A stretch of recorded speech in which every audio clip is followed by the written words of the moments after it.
Coucou tout le monde, j'espère que vous allez bien. On se retrouve aujourd'hui pour un nouvel épisode. Nous sommes le 28 novembre. Comment te dire que le mois de décembre commence dans 2 jours? C'est juste, dingue, dingue. Mais tu vois, je suis plutôt contente parce que, en général, je me sens très débordée, hem, pendant les périodes des fêtes. Ça me demande une énergie mentale de dingue et en plus, voilà, cette année, c'est nous qui recevons sur 2 jours. On est à peu près 11 et voilà, il y a mon envie de bien faire, mon perfectionnisme, enfin, il y a tous mes trucs comme ça qui reviennent et j'ai à peu près réussi à tout organiser, là, avant le 28 novembre et donc je suis contente parce que j'avais juste envie de profiter de ce mois de décembre de manière, slow life. Genre, viens, on profite juste des fêtes, de cette ambiance, de cette magie de Noël, on va pas se mentir. Ce mois de décembre, il a quand même quelque chose de, en tout cas, moi, j'adore. Je crois que c'est vraiment la petite fille qui est à l'intérieur de moi qui se reconnecte avec tant d'émerveillement à toutes ces choses qui sont si simples, mais qui sont si nourrissantes. Donc trop, trop chouette. Aujourd'hui, on va parler ensemble de, comment dire? D'une question en particulier, d'un sujet que j'aime beaucoup parce que je le pratique au plus quotidien depuis, pas mal de temps déjà et ça m'a énormément aidée. Ça m'a vraiment permis de progresser, d'avancer, de prendre du recul, d'améliorer mes relations, de me sentir beaucoup plus en paix intérieure et c'est, une question qui est très simple, mais qui permet vraiment de retourner à soi et de prendre un recul qui est juste, dinguissime. Hem, Parce que si tu veux, il y a tout un tas de situations dans nos vies où on peut se sentir heurté par les autres, parce qu'ils sont maladroits, parce qu'il peut y avoir un peu de la méchanceté, parce que voilà, on trouve que c'est un manque d'attention vis-à-vis de nous, et de manière hyper naturelle, on a tendance dans ces situations-là à se mettre vraiment, entre guillemets, dans une place de victime, genre: «Mais pourquoi on me fait ça? C'est pas normal, les gens ils devraient pas se comporter comme ça». Et du coup, on va être là à ruminer, à vraiment aller se prouver par A plus B: «Tu as vu ce que l'autre a dit, n'a pas fait, n'a pas dit, c'est inadmissible» et cetera. Et en fait, dans ces espaces-là et c'est pour ça que j'ai envie de te faire ce podcast aujourd'hui, c'est que dans ces espaces-là, tu es complètement pris au piège. Tu es complètement pris au piège parce que ton état intérieur dépend uniquement de ce que les autres font à l'extérieur et que, c'est pas toi qui es au contrôle de ce qui se passe. Et je voudrais en fait, au travers de ce podcast, que tu retrouves de la responsabilité. C'est-à-dire non pas la faute, de la situation, mais vraiment ta responsabilité de ce qui se passe à l'intérieur de toi, la responsabilité de ta paix intérieure. En vrai, ce dont sur quoi tu as le ce dont sur quoi bon bref, c'était pas tellement français ça je crois. Ce sur quoi pardon tu as le pouvoir, c'est uniquement toi et c'est ce qui se passe à l'intérieur de toi et certainement pas le comportement des autres. Et aujourd'hui, c'est vraiment une invitation à aller voir à l'intérieur de soi. Et ce que, je voudrais te proposer aujourd'hui, c'est que dans toutes ces situations qui nous heurtent, où on a tendance à accuser l'autre, à se sentir incompris, à réagir à chaud, à ruminer, à surréagir complètement aux choses, c'est d'aller voir ce qui se passe à l'intérieur de toi en te posant 2 secondes et en te posant les questions: Qu'est-ce que cette situation vient me raconter de moi?» Et ça paraît rien, mais je te jure que c'est juste oufissime. Et parce que, comment te dire? En fait, on va vraiment faire ce chemin d'aller voir: «OK, en quoi cette situation, elle me révèle des choses sur moi?» Tu te rends compte que tout ce qui se passe à l'extérieur de toi, en vrai, c'est une source hyper richissime d'informations sur ce qui se passe à l'intérieur de toi. Tout ce que tu vis, tout ce que tu expérimentes, toutes les réactions des gens, tout ce qui te heurte et même d'ailleurs tout ce qui te donne de la joie, tous ces moments magiques que tu passes, tout ça, ça te donne uniquement des informations sur toi. C'est une source pour mieux te connaître, pour aller voir ce qui est encore douloureux, ce que tu avais peut-être pas vu, les limites que tu arrives peut-être pas à poser, là où il y a encore vraiment des blessures qui sont presque, encore trop ouvertes. Ça te donne, mais tellement d'informations sur toi et malheureusement, on ne va que très rarement dans cette perspective-là. Si tu veux, de manière hyper naturelle, on reste centré sur: «Waouh, l'autre aurait pas dû faire ça, a pas dû dire ça, a pas dû se comporter comme ça c'est pas normal, la vie elle devrait pas permettre ceci, cela, machin et tout». Mais on vient pas voir: «Tiens, qu'est-ce que ça veut dire de moi?» Et quand je dis ça, il s'agit pas de se dire: «Ouais, en fait, moi, je suis le coupable, tout est de ma faute». Quoique, un jour, j'irai peut-être un peu plus loin là-dessus, mais parfois, j'aime me poser la question: «En quoi c'est moi qui a merdé dans cette situation?» pour essayer d'aller encore chercher un peu plus de substance, mais là, je vais pas aller trop loin aujourd'hui. Et en fait, cette question de: «Qu'est-ce que cette situation, elle vient dire sur moi?» Tu peux te la poser de différentes manières. C'est-à-dire que tu peux te dire ça, tu peux te dire: «OK, hem, qu'est-ce que cette situation, elle vient toucher de moi? Quelle part de moi elle vient d'une certaine manière activer? Quelle limite peut-être j'ai pas posée?» Ça peut peut-être aussi te dire, «Qu'est-ce que ça réveille comme blessure à l'intérieur de moi? Qu'est-ce que j'ose peut-être pas faire?» Mais toutes ces questions-là, elles vont te donner tellement d'informations sur toi et c'est ça qui est juste sublime.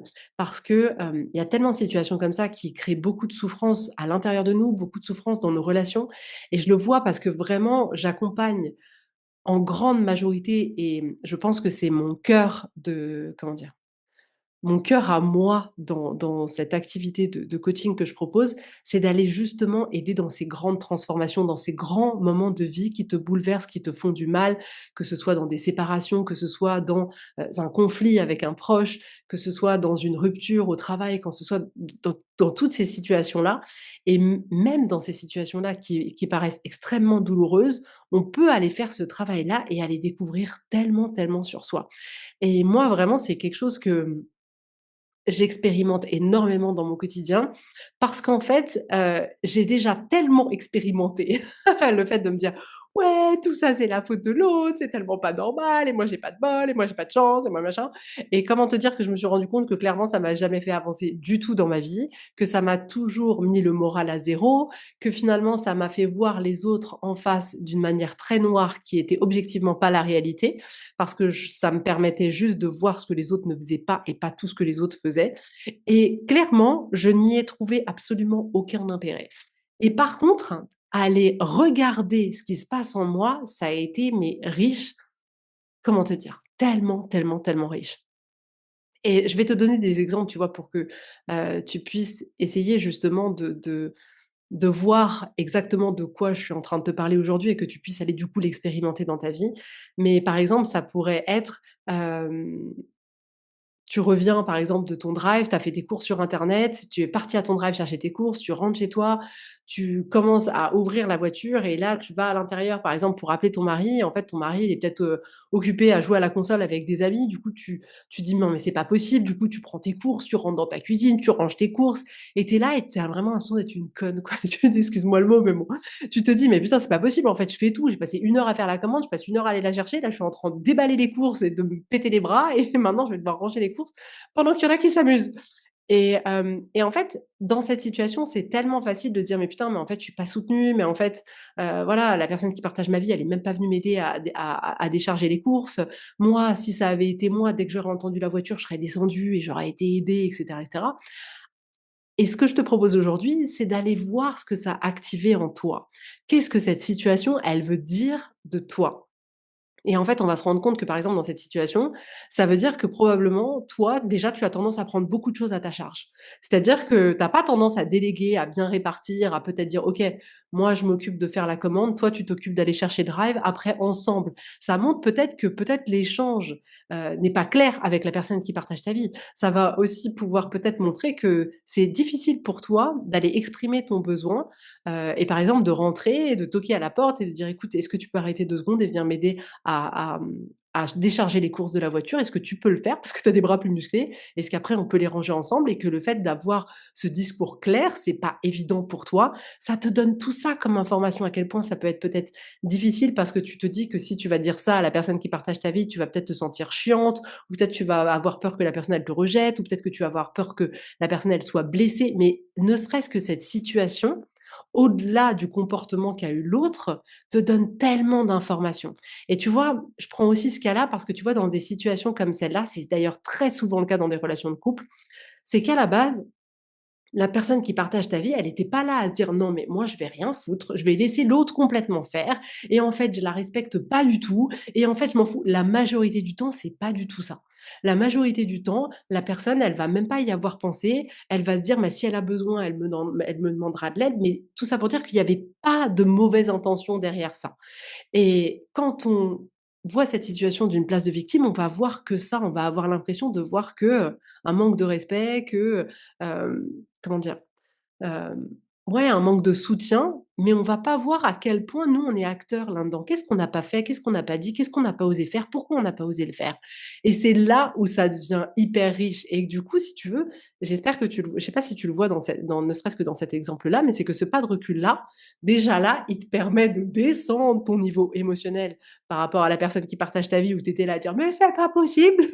pour revenir à toi et de dire: «Waouh, en fait, j'ai encore du chemin à faire».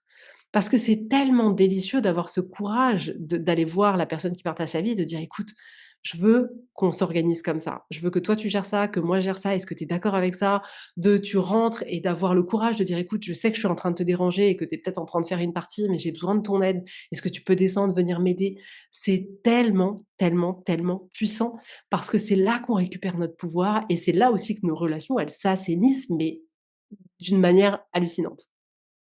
Si je te prends un autre exemple, ça pourrait être, tu es au téléphone, je sais pas, avec ta mère, avec ton père et une petite remarque qui paraît rien et toi là direct tu es là et en fait, tu peux de manière hyper facile te dire: «Mais voilà, en fait, dès que je l'appelle, elle me lance un petit pic, ce truc c'est pas sympa et en fait, j'en ai marre et elle devrait pas se comporter comme ça» et de nourrir une forme de rancœur, une forme d'insatisfaction, vis-à-vis d'elle ou de lui d'ailleurs, peu importe. Hem Et si tu regardes, tiens, mais cette situation, elle dit quoi de moi? Et là, tu vas peut-être te rendre compte de: «Ah bah, en fait, je me rends compte que j'ai beaucoup de mal à juste accepter mon parent comme il est» et qu'en fait, il est pas parfait et qu'il a peut-être ce petit, comment dire? Ce petit trait de caractère de piquer quelqu'un ou tu sais quand tu vas avoir la personne au téléphone, elle va peut-être te parler que de trucs négatifs et tu vas dire: «OK, mais c'est elle, en fait» et tu vas te rendre compte que bon, en fait, ça veut dire que j'ai vraiment du mal à accepter ça.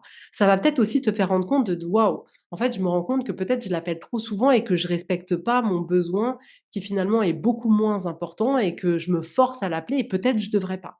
Mais ça peut aussi vouloir dire, bah, en fait, quand elle le dit une remarque, moi j'ai l'impression que ça me pique et ça me fait rendre compte que tiens, il y a cette partie-là, cette blessure-là qui est pas du tout réglée ou que dans notre relation, il y a un truc là qui est pas encore du tout, sain et nettoyé, j'ai envie de te dire. Mais tu vois, comme ça donne tellement d'informations sur toi. Si je prends un autre exemple, il y a quelqu'un qui t'annule un rendez-vous au dernier moment. Tu vois, moi, typiquement, la majorité de mes coachings sont en ligne, mais j'ai certains coachings en présentiel et je me suis retrouvée avec des personnes qui honoraient pas leur rendez-vous, parce que la majorité de mes coachings sont des accompagnements sur 4 mois et j'en ai certains qui sont à la séance et il y en a qui font à la séance comme ça régulièrement toutes les semaines, toutes les 15 jours et je me suis retrouvée avec des personnes qui finalement ne viennent pas, ne préviennent pas et ne viennent pas où je me suis retrouvée avec des personnes qui, au lieu de régler la séance juste après la séance, parce que ça se passe aussi par internet, le font 15 jours après, 3 semaines après. Soit je suis là à me dire: «Non mais en fait c'est pas normal, les gens ils annulent à la dernière minute et puis en fait, les gens ils ne payent pas en temps et en heure, mais c'est inadmissible, j'en ai marre de leur courir après et tout ça c'est de leur faute». Soit je reste braclée de ce côté-là, soit je viens voir tout ce que ça révèle sur moi et ça m'a révélé tellement de choses et c'est parce que j'ai pris cette position-là que je me suis dit: «Mais en fait, ça montre à quel point moi j'ai pas posé un cadre clair». Ça montre à quel point finalement, c'est hyper important que ce soit moi qui décide de: «OK, ça se passe dans telles conditions» et que j'ai pas peur de blesser l'autre ou que, j'ai pas peur de paraître, enquiquinante parce que je dirais: «Voilà, par contre, le cadre dans lequel je travaille, c'est celui-là». Mais ça a dit tellement de choses sur moi, en fait, de finalement peut-être de manque d'organisation, de finalement, comment dire? Avoir confiance, hem, un peu trop dans les gens et quand je dis avoir confiance, c'est pas tant avoir confiance dans ce qu'ils sont, mais plus avoir confiance dans le fait enfin, je suis partie du principe que les gens allaient agir comme moi. Je sais pas si tu vois ce que je veux dire? Genre, bah, moi, à la fin de chaque séance, c'est évident, je vais aller payer, tu vois? Et en fait, j'avais cette confiance de me dire: «Mais les gens, ils vont faire comme moi», tu vois? Donc ça montrait à quel point je partais du principe que tout le monde était un peu comme moi, alors que pas du tout. Et c'est une fois que j'ai repris cette responsabilité-là que ça m'a permis de mettre un autre cadre et de dire: «OK, à partir de maintenant, chaque séance devra être réglée avant la séance». Ce qui est d'ailleurs le cas d'ailleurs pour les accompagnements. Mais ça m'a donné tellement d'informations sur moi. Je sais pas, par exemple, je te prends un autre exemple, tu as, une amie, tu lui as envoyé un message et elle ça fait un moment qu'elle t'a pas répondu et hem et en fait, tu vas peut-être, toi, te vexer, en fait, te dire: «Mais putain, mais ça se fait pas, elle s'en fout de moi», tu vas te sentir triste, peut-être en colère et cetera. Mais si tu viens regarder à l'intérieur de toi, tu vas peut-être te rendre compte: «Waouh, en fait, là, je sens que ça me pique» et pourquoi ça me pique? Bah, parce que finalement, moi, je pars du principe que quand on t'envoie un message, tu dois répondre dans l'heure. En fait, je me rends compte que moi, c'est ma norme et j'estime que tout le monde devrait avoir cette norme. Ça peut me montrer aussi que, bah, en fait, quand la personne, elle me répond pas tout de suite, directement, je sens que je me sens rejetée, que j'en tire des conclusions sur notre relation, sur ce qu'elle pense de moi, alors que c'est potentiellement pas vrai, mais je sens que j'ai ça qui se crée automatiquement. Ça peut aussi te rendre compte, te dire: «Waouh, mais en fait, je sens que ça active cette blessure du rejet, de l'abandon, quoi». Ne serait-ce que quelques heures de messages, ça me ouh et tu vois, typiquement, je sais que c'est le cas, tu vois, avec, une de mes amies et puis avec, ma cousine. Alors moi déjà, j'ai tendance à mettre beaucoup de temps à répondre au téléphone et je t'assure que ça ne dit en rien sur la personne qui est en face et mon amour pour cette personne. Et en fait, ma cousine, elle peut me répondre, 15 jours après ou 3 semaines après et ce n'est un non-sujet. J'ai, une amie que j'avais rencontrée à la danse et elle m'avait pas répondu depuis, septembre, je crois et là, elle vient de me répondre et en fait, ça m'a pas empêché de lui envoyer plein de messages, d'être hyper contente et en fait, si tu veux, je partais du principe que quand elle aurait le temps, elle me répondrait, quand elle se sentirait plus disponible, peut-être là, elle traversait un moment, mais j'étais suffisamment clean à l'intérieur de moi, en tout cas sur ce sujet-là, pour ne absolument rien prendre pour moi et c'est d'ailleurs ce que je propose dans mes relations. J'aime justement à cultiver cette vérité de dire: «Écoute, avec moi, il y a pas de problème. Si tu me réponds pas tout de suite, c'est pas grave du tout parce que probablement je le ferai pas non plus et j'ai envie que tu te sentes libre de répondre quand tu as envie de répondre et que ce soit plus une pression que de se dire: «Waouh, il faut vite que je réponde à la personne, sinon elle va pas être contente» et cetera. Mais bref, le fait d'avoir peut-être une amie, voilà, qui met du temps à répondre, va voir ce que ça va dire à l'intérieur de toi. Qu'est-ce que je pourrais prendre comme exemple, d'autre? Mmh, si par exemple, ouais, tu te sens irrité, par exemple, tu vois, tu es en voiture et il y a quelqu'un qui, roule à 30. Tout le monde connaît ça, le gars qui roule à 30 alors que c'est limité à 50 et peut-être tu vas dire: «Non mais attends, c'est pas normal, il pourrait se dépêcher, mais j'en ai marre et cetera. Enfin moi ça me fait perdre mon temps, voilà». Et tu peux aussi aller voir du coup, OK, qu'est-ce qui s'active à l'intérieur de moi? Et tu te rends compte, OK, en fait, j'avoue, je suis quand même quelqu'un d'impatiente. J'avoue, j'ai envie de contrôler le timing. J'ai pas envie qu'il y ait d'obstacles. Je supporte assez mal quand les choses, elles sont pas fluides. J'ai besoin que ce soit fluide. Dès qu'il y a de la contrariété, je me rends compte que je suis pas du tout adaptable, que je suis pas malléable. En fait, c'est soit c'est comme j'ai décidé, soit quand il commence à y avoir un peu des petits trucs comme ça, je sens que j'arrive pas, en fait, à gérer le flot émotionnel qui se passe à l'intérieur de moi. Mais là encore, ça te dit tellement, tellement d'informations sur toi. Et en fait, c'est ça que je voudrais t'encourager à faire aujourd'hui, mais vraiment avec tellement de curiosité, avec tellement d'empathie, et là, je te jure, j'ai le sourire, si tu vois cette vidéo, tu verras, mais parce que ça m'apporte de la joie, parce qu'en vrai, il y a tellement de choses à aller découvrir sur toi. C'est, comment dire?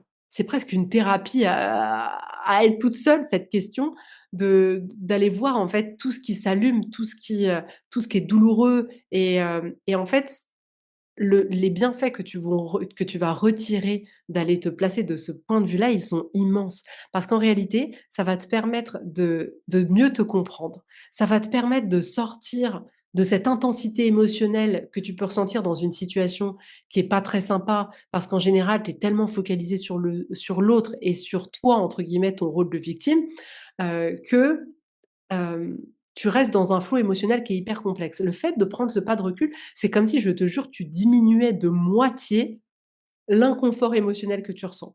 Et quand tu vas voir avec curiosité, tu te dis: «OK, ça a du sens, en fait» et le fait d'aller voir ça, c'est ça qui va te permettre d'avancer, de te dire: «OK», si je reprends, comme je te disais l'exemple du drive et tout, de dire: «OK, la prochaine fois, je dirais, par exemple à mon mari: "Moi, je fais les courses sur internet, toi, tu vas chercher le drive" et comme je te disais et après ensemble, on range les courses, toi, tu les portes et ensemble, on les range» et tu te dis: «OK, la prochaine fois, je ferai ça» et je lui dirai à quel point c'est important pour moi que, d'être soutenu, qu'on partage ça ensemble, qu'on soit une équipe et le fait d'avoir été voir qu'est-ce qui te dérangeait et qu'est-ce que ça voulait dire sur toi, ça te permet de pouvoir aller mettre en place tellement de choses différentes que de rester dans la plainte de: «Wow, c'était à cause de lui».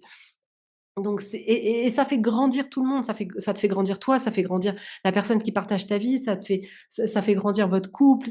c'est tellement, tellement, tellement riche et c'est très bénéfique, je trouve, tu vois, pour les relations et tu vois, cet exercice-là, en vrai, là, forcément, je te l'aborde pour, tout ce qui peut être un peu plus douloureux et complexe parce que c'est là où ça vient nous titiller. Mais c'est un bon exercice que tu peux aussi te proposer de faire sur, tout ce qui est plus facile. Parce que tout ce qui se passe de beau dans ta vie, tout ce qui se passe de bien, tout ce qui, t'apporte de la joie, tu peux aussi aller voir: «Tiens, mais qu'est-ce que ça veut dire de moi?» Et là aussi, c'est beau, en fait. C'est-à-dire que tu pourrais, par exemple, passer, une magnifique soirée, de couple. Je sais pas, tu vas au resto, vraiment, tu passes une super soirée et tu te dis: «Waouh, mais ce mec, il est formidable» et tu peux avoir tendance, là, on se passe pas en position de victime, mais à dire: «Waouh, en fait, c'est grâce à lui, cette personne est extraordinaire» et ben, moi, je t'invite à aller voir: «Tiens, mais qu'est-ce que ça veut dire de moi? Qu'est-ce que j'ai cultivé à ce moment-là? Quelle attitude j'ai eue? Qu'est-ce qui fait que moi aussi j'ai créé ce moment-là?» Et là, tu vas peut-être te rendre compte que j'avoue, j'y suis allée dans l'intention de vraiment profiter et j'étais hyper joyeuse, hyper ouverte et puis, tu vois, j'ai participé à créer cette dynamique de rire, d'échange, de proximité et de voir, en fait, tout ce qui vient de toi. Si je te reprends, tu vois, l'exemple de mon amie Franja qui a monté sa marque de bijoux. Le jour où elle fait, son vernissage avec, toutes ses premières œuvres, j'ai envie de dire tes œuvres d'art, elle peut très bien, tu vois, se dire: «Oh waouh, c'était une soirée incroyable et puis tout le monde a aimé, c'est génial, j'ai tellement de chance» et cetera et elle peut aller voir: «OK, en fait, comment j'ai créé ce moment, en fait? Qu'est-ce que ça veut dire de moi, ce que j'ai vécu là?» Ça veut dire de moi qu'en fait, entreprendre, c'est quelque chose d'important. Ça veut dire de moi que j'ai le courage d'aller tester des choses nouvelles, d'aller traverser l'inconfort des étapes de l'entrepreneuriat. Ça veut dire aussi que j'ai eu le courage de me montrer, de créer tout ça et de montrer mon œuvre aux autres. Ça te donne tellement d'informations sur toi. Donc vraiment, moi, je trouve que c'est quelque chose d'hyper intéressant, à faire et qui permet beaucoup de se connaître, qui permet, de faire beaucoup de bien, plutôt que de rester dans ce lieu qui est très inconfortable pour nous autres, pour tout le monde, qui est celui où on reste dans une place finalement, de victime, où on n'a pas de pouvoir, parce qu'à partir du moment on peut pas être victime et acteur. Si on est victime, c'est qu'on est victime et en fait, c'est ça que je te propose aujourd'hui au travers de ces différentes questions, c'est de pouvoir prendre un pas de recul pour reprendre ce pouvoir-là sur ta vie et pouvoir transformer des situations qui paraissent être très inconfortables ou très désagréables pour en faire pour les alchimiser et en faire quelque chose de tellement intéressant et tellement puissant pour toi. Donc voilà ce que j'avais envie de partager avec toi. Je dis ça, je dis rien, mais avoir mes services pour une séance ou pour un accompagnement peut être une formidable idée de cadeau de Noël. Je dis ça, je dis rien. En tout cas, si, ce que je partage dans ce podcast te parle, je me ferai un grand plaisir de t'accompagner sur ce chemin-là. Comme je te disais, si tu traverses vraiment des périodes où tu sens que tu as besoin d'une transformation profonde, en fait, c'est pas juste de la motivation que je vais faire en coaching, tu vois? C'est le truc deep, deep, deep, deep. Si tu as besoin, tu vois, de traverser une période qui est difficile dans ta vie, que ce soit une séparation, que ce soit un burn-out, que ce soit la perte de quelqu'un, que ce soit, tu vois, un changement d'identité où vraiment tu te retrouves pas dans la mère que tu étais et tu as besoin de vraiment devenir quelqu'un d'autre, de vraiment une vraie transformation intérieure qui te demande de te transformer pour aller sublimer ta vie. Eh ben, écoute, je me ferai un plaisir de travailler avec toi. En tout cas, je te souhaite une super belle journée, un super bon week-end et je te dis avec grand plaisir à la semaine prochaine. Bisous, bisous, bye bye.